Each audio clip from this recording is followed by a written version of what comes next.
अस्सलाम वालेकुम students, welcome to my YouTube channel. उम्मीद है आप खैरियत से होंगे। स्टूडेंट्स, आज मैं आपके लिए जनरल रियाजी का पेपर जो रावलपिंडी बोर्ड का है दूसरे ग्रुप का क्लास नाम का उसका मरोज़ी तर्ज का पेपर आपके लिए सॉल्व कर रहा हूँ, जो रावलपिंडी बोर्ड की तरफ से इस साल क्लास नाम के स्टूडेंट्स का पेपर लिया गया था।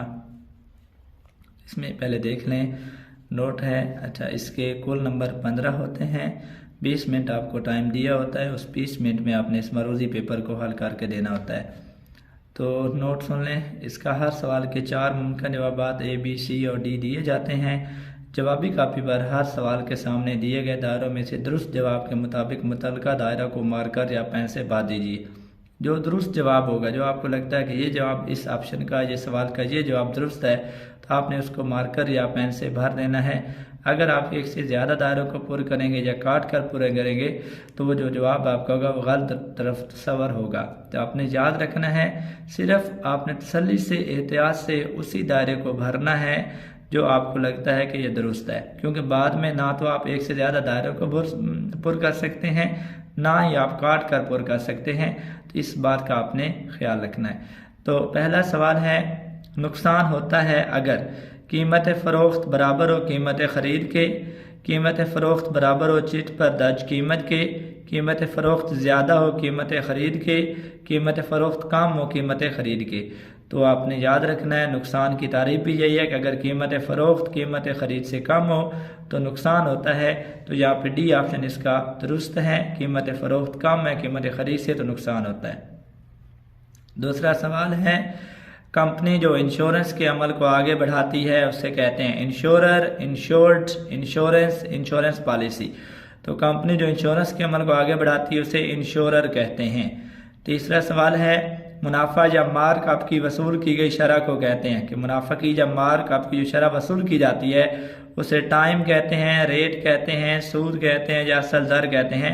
तो मुनाफा या मार्क आपकी वसूल की गई शरह को रेट कहा जाता है। बी ऑप्शन इसका दुरुस्त है। सवाल नंबर 4 है, वो रकम जो आमदनी के तनासब से कुछ चीज़ों की लागत में मुनाफा के इजाफा और खिदमात पर रियासत को अदा की जाती है उसे कहते हैं excise duty, property tax, income tax या टैक्स।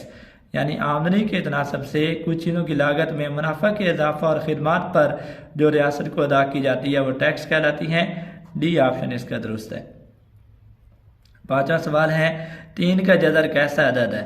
तो 3 जदर के अंदर रखा गया है। 3 एक नातिक अदद है। जब भी किसी नातिक अदद जदर के अंदर कोई नातिक मिकदार दर्ज की गई हो तो वो गैर नातिक अदद बन जाता है। तो यहाँ पे 3 का जदर गैर नातिक अदद है।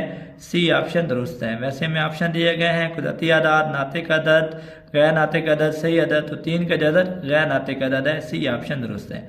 छठा सवाल है, 4 की ताकत 5 में 4 को कहते हैं। 4 की ताकत 5 जो है वो ताकत में लिखा हुआ है, कुव्वत नुमा के तौर पे लिखा हुआ है। तो 4 की ताकत 5 में 4 असास है, कुव्वत नुमा है, सही अदद है, जदर है। तो 5 जो है वो कुव्वत नुमा है, 4 असास है। जिसके ऊपर ताकत लिखी हो वो असास होती है, तो 4 यहाँ पे असास है। ए ऑप्शन दुरुस्त है। 7वां सवाल है, 12, 16, 21, 27 में अगली रकम क्या है? 30, 34, 31, 32।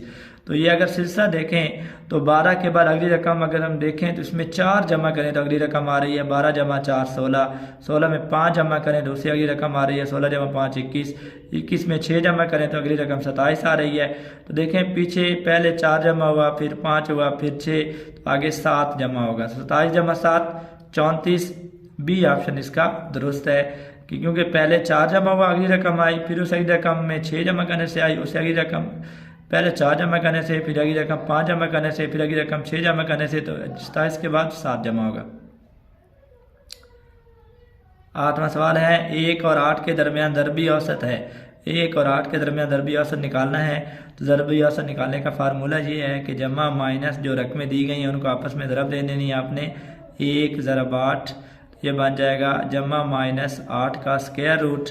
अगर हम 8 की तजज़ी करें ये बनती है जमा माइनस 8 को हम लिख सकते हैं 4 ज़रब 2। तो ये बराबर आ जाएगा जमा माइनस 4 का जज़ा 2 होता है, ये बाहर आ जाएगा, अंदर 2 का जज़ा रह जाएगा। तो 1 और 8 के दरमियान ज़रबी औसत आएगा प्लस माइनस 2 इंटू 2 का जज़र।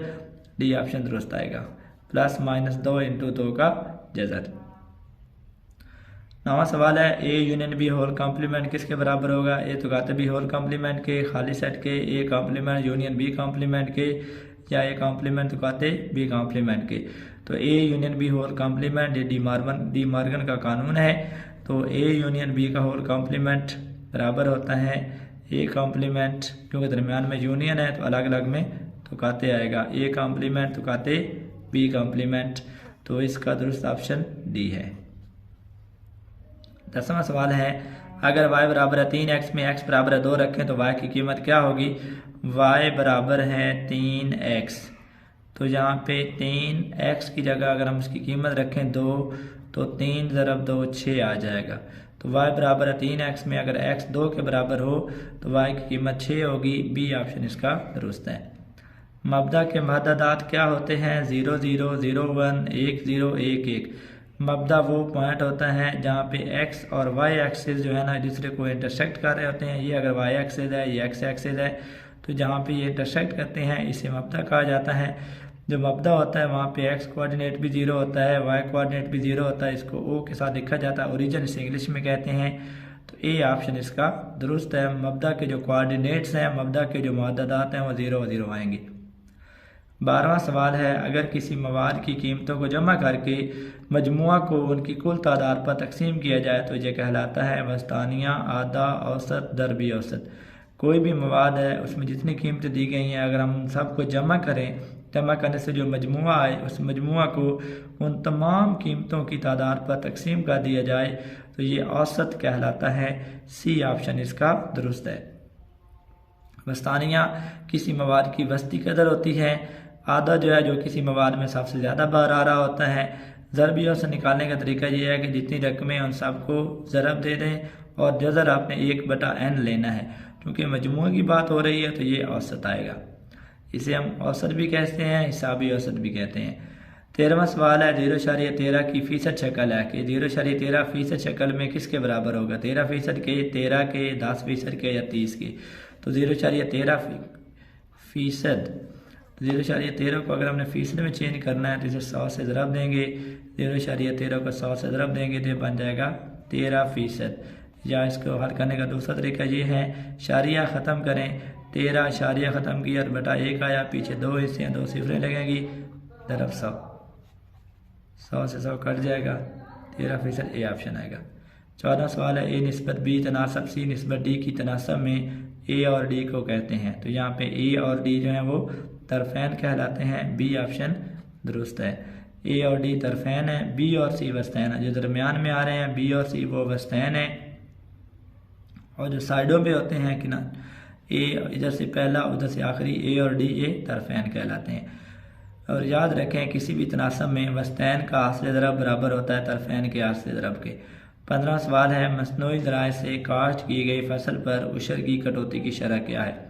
कि जो मसनूई ज़राए से जो फसल काश्त की जाती है उस पर उशर की कटौती की शरह बतानी है। 10% होती है, 2.5% होती है, 5% होती है या 25% होती है। तो मसनूई ज़राए से जो भी फसल काश्त की जाती है उस पर उशर की कटौती की शरह 5% होती है। सी ऑप्शन इसका दुरुस्त है। 10% तब होती है अगर हम कुदरती ज़राए से कोई फसल काश्त की जाए तो उस पर उशर जो है वो 10% के हिसाब से अदा किया जाता है। उस पर उशर की कटौती की शरह 10% होती है। 2.5% ज़कात की शरह होती है कि जितनी किसी के पास रकम मौजूद हो, एक साल बाद में जो रकम किसी के पास रही हो उस पर 2.5% के हिसाब से ज़कात अदा की जाती हैं। और मसनूई ज़राए से जो फसल काश्त की जाती है उस पर उशर की कटौती की शरह 5% होती है। सी ऑप्शन दुरुस्त है। स्टूडेंट्स ये मारूजी का पेपर है, रावलपिंडी बोर्ड का, क्लास नाम का, जनरल रियाजी का, दूसरे ग्रुप का। आप इस वीडियो को देखें। किसी किस्म का कोई सवाल हो, किसी चीज़ की समझ ना आए, आप कमेंट में पूछ सकते हैं, आपको इंशाल्लाह प्रॉपर जवाब दिया जाएगा। आप वीडियो को देखें, लाइक करें और चैनल को सब्सक्राइब करें। शुक्रिया।